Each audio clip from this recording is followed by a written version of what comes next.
In 1913, Robert suffered a severe illness in the spring, and for a few months his life was despaired of, but he quickly recovered. Soon after his recovery, his father took him on a fishing trip to Spirit Lake. The old darky of slavery days went along, and while he was putting worms on Robert's hook, told the story about this lake and why it was named Spirit Lake.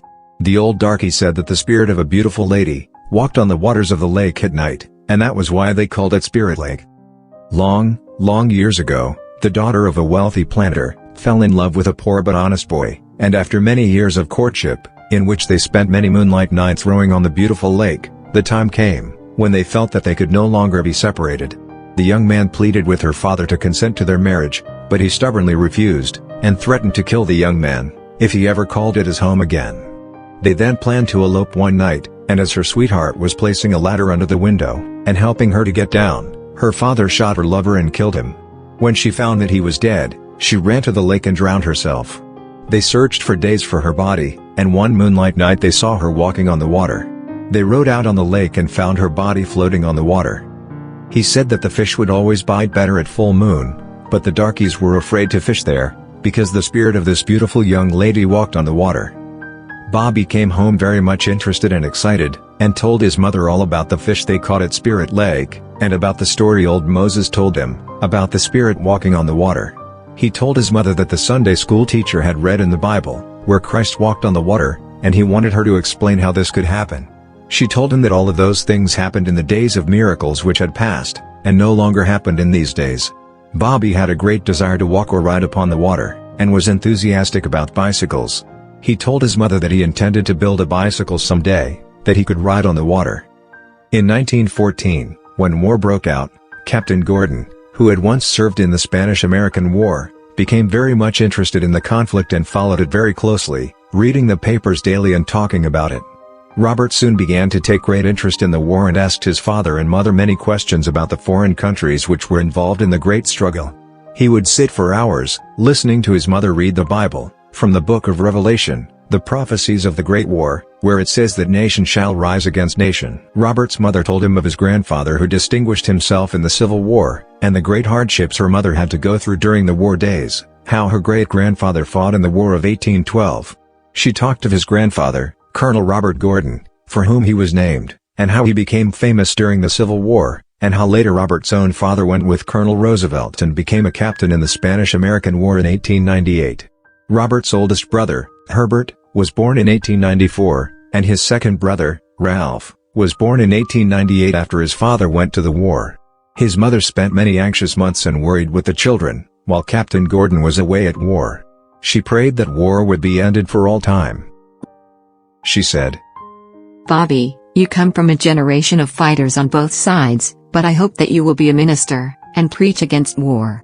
While the tragic death of your brother Herbert in San Francisco was a shock that I have never fully recovered from, yet, I had rather know that he went that way, than to have him go to war and lose his life. I remember well the many sleepless nights that I have passed through, while your father was away at war, and how happy I was when he returned. I prayed to God then, that war might be ended, and that none of my sons would ever have to go to war." Mother, said Bobby, when I get to be a man, I will be a preacher and tell the people to be peaceful, and stop fighting, but why doesn't God stop the war? My son, war is the work of the devil, not of God, and the Bible tells us that the old dragon has to be loosed for a little season, but in the book of Revelation, we read that Satan is bound for 1,000 years. I hope I live to see that day, and I feel sure you will. A few nights before you were born, I had a very strange dream. I thought I saw San Francisco and Los Angeles destroyed in 2 days by some war machine, and that one of my sons came near losing his life there, but was saved, and afterwards he saved his country and made peace with the world. I suppose I dreamed about San Francisco because Herbert lost his life there, but somehow, I feel that it was more than a dream, and that you were born to be a peacemaker." Bobby was greatly impressed with his mother's dream, and her hopes and ambitions for him, but his brother would quarrel and try to fight with him. Bobby would tell him that Dad wanted him to be peaceful, and that his mother wanted him to be a peacemaker, and that he would not fight. His brother called him Cottonhead because his hair was so white, and accused him of being a white-livered coward, but Bobby was patient, and did not lose his temper. His mother would commend him for this, and tell him that the Bible said to control your temper, and not let your angry passions rise. About this time some of the prejudice which little Robert had inherited from his grandfather, and from his father, began to show forth. Unfavorable conditions throughout the country and the low price of cotton left Captain Gordon practically penniless, causing him and all of his children to labor hard in order to support themselves. He tried to force young Robert to work in the fields, and help cultivate the cotton, but he stubbornly rebelled. He would play around the house, use his father's tools and talk about the great inventions that he was going to make. His mother was always in sympathy with Robert, and tried to encourage him, but she could never get him to take an interest in working on a farm. He talked of being a preacher, talked of great inventions and discoveries, but would not work at hard labor. In 1917, when the United States entered the World War, young Robert was 11 years old. He had great ambitions to join the army, and go to the war. His older brother Ralph joined the army. Young Robert said that, if he could not go and fight for his country, he would stay at home and work on a patent, which would help them to win the war. He did not agree or get along with his older brother, and was glad when he had gone away to war. His parents were still in poor circumstances, but they could not induce young Robert to do any work on the farm.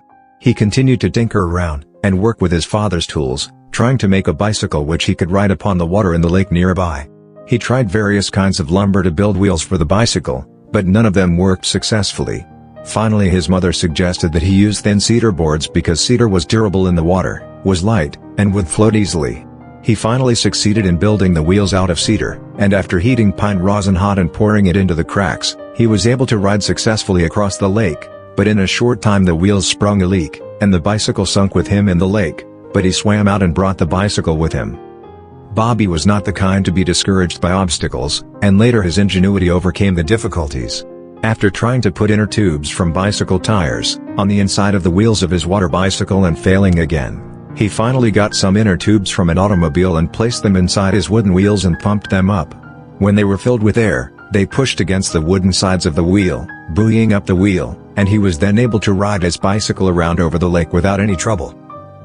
His mother was very proud of him and said, "Bobby, one day your dream of becoming a great inventor will be realized.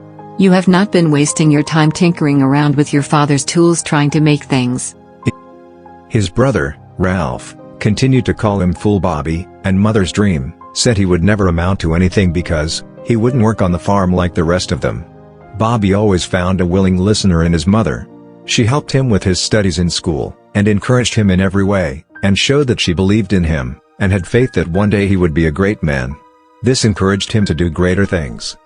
The success with the water bicycle had kindled his ambition, and created a desire to complete other inventions that he had in mind. He told his mother of a dream he had of a white-winged bird that flew across the ocean through the air, that he was riding the bird, and that he received a great triumph and reception when he visited the foreign countries, and how his own people received him in great glory when he returned. His father called these stories pipe dreams, but his mother took great interest in them, and always encouraged him. Robert talked very little to his father or brother, but always went to his mother and talked over things, and confided in her. She encouraged him because she felt that he was an answer to her prayer. After her eldest son had died, that God might give her another son who would live and that she might have her desires and hopes realized, which were lost through the death of her eldest son. Robert was entirely strange and different from other boys. He never seemed to want to play with them, but kept very much by himself, talked along different lines and made a confidant of his mother only. She seemed to understand him as no one else did, and he always came to her for an explanation of his problems, and for consolation in time of trouble. Robert's mother often talked to Captain Gordon about him, told him that he was a peculiar and most unusual child, and that she thought that his refusal to work at manual labor was not because he was lazy, but because she believed that he had a superior mind, and that if properly educated and trained, he would become a great man someday, an honor to his parents. She told him that Bobby had advanced ideas fully 100 years ahead of his time, and that he should be educated and allowed to follow his own ideas. His father, failing to understand him, agreed with his mother, and decided when Robert was about 13 years of age, that there was no use trying to keep him on the farm, but that he should be sent away to Texarkana to school, to learn something, and to become interested in the things along which his mind seemed to lead. While in this school he met his first real boy chum, one who seemed to understand him, and one who proved to be a help to him in school. Walter Kenilworth was the son of a wealthy lumberman. He had every advantage that money could bring, and was far advanced in his studies, thus being able to render help to Robert, who had no interest in grammar, but took a great interest in history and mathematics. Walter would help him with his work in grammar and geography. They became fast friends. Robert told Walter of his plans for the future, that he hoped to be a great inventor, wanted to get an education and travel around the world to see the country, and learn about things and develop the ideas, which he thought would help his country in time of war. He had heard so many stories about his grandfather's adventures in the Civil War, and his father's experiences in the Spanish-American War, that he had the desire to be a great soldier and serve his country. He spent nearly all of his time reading the newspapers and following the progress of the war. He was extremely interested in the victories of our boys overseas, and when they began to turn the tide against the Germans, he was greatly elated, and told his mother that he knew that the stars and stripes would never trail the dust, and that victory was sure as soon as the American boys went on the other side. Walter Kenilworth also had ambitions of becoming a soldier, and of making new discoveries and inventions along chemical lines. His hopes and aspirations were to one day become a great chemist. The vast difference in the environment and conditions under which these two boys had been brought up seemed to make no difference in their friendship. It ripened as the years went by. Robert and Walter were often together, and Walter often invited Robert to his father's home. Walter's father and mother became very fond of Robert. When the armistice came in 1918, Robert talked with his mother and father, asking them if that would be their last war. They, of course, expressed the hope that it would be, and Robert said that he had read the Bible, and thought that the greatest war in history was yet to come. He began to express ideas about new inventions, years ahead of the times. He begged his father and mother to let him leave school, and go to work in an automobile factory where he could learn about machinery and understand how to complete the inventions which he was always talking about. School was over in the summer of 1919, and Mr. J.H. Kenilworth, Walter's father, offered Robert a position in his office during the summer months. After business, Walter and Robert would often go out automobile riding. Along in July, he met with a serious accident. The automobile was overturned and Robert's arm was broken, and he suffered internal injuries. He was taken to the hospital, where he lay for several weeks before recovery. His mother was very much worried and alarmed over this accident, and thought it was best for Bobby to return to the farm, and not work in the city anymore. His brother Ralph had just returned from France, where he had met with many obstacles in the war, but had received no serious injury. Robert went home for a rest after the accident. He had many disagreements and fights with his older brother, and it seemed to be impossible to get along. All of the trouble occurred over the fact that Robert would not work on the farm, or help his brother. Bobby prevailed upon his mother to let him go back to school in the fall, because he was making great progress, and hoped to have a big position someday with Mr. Kenilworth's firm. In the fall of 1919, he returned to school, but made slow progress in his studies. His health was not good, he seemed unable to concentrate or make much progress. He barely passed his examinations at the end of the year, but continued to study hard and make progress in mathematics and history. In grammar, writing and geography he was always falling below his marks, and Walter Kenilworth had to help him out. In the spring of 1920, just before the close of school, Robert's father obtained help to cultivate the cotton plantation. He thought it best that Robert should come home that summer, and help to work on the farm, but again the boy refused, and met with stubborn opposition and abuse from his brother, who called him the fool inventor and said that he would never amount to anything, because he refused to work on the farm. He said that he wanted to be gentleman Robert, and called him the white-collar boy. These disagreements and disputes with his brother were very annoying and disappointing to Robert's mother, because she wanted the children to get along in peace. Robert told his mother that on account of his brother he would never live at home again, that he would continue to stay in Texarkana and go to school, until he had finished his education, and then he would go to work for Mr. Kenilworth. His mother had great faith in him and told him that she knew everything would come out all right for him, and that he should study hard, make the most of his opportunities, and prepare for the position Mr. Kenilworth was going to give him, upon completing his studies. Captain Gordon had been very successful during the war growing cotton. Prices had gone very high, and he had accumulated quite a little money. But in 1920 cotton prices declined rapidly, and his cotton brought very little, which again reduced them to poor circumstances. Robert became very ill again from malaria during the spring and summer of 1920, so that he was unable to work even if he wanted to. Up to this time he had shown no ambition for any kind of work, except to try to make something with his father's tools, talk about inventions and some of the great things he was going to do, in the years to come.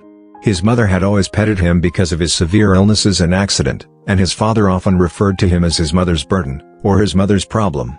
But she had great faith in young Robert because he clung so strongly to religion, believing in the Bible. Robert would spend days and hours, reading the Bible and talking to his mother, and asking her questions about it and its meaning. He had a great desire to travel and see the world, and was always planning to visit strange places. While he showed great affection for his mother, his desire was to get away and see the world.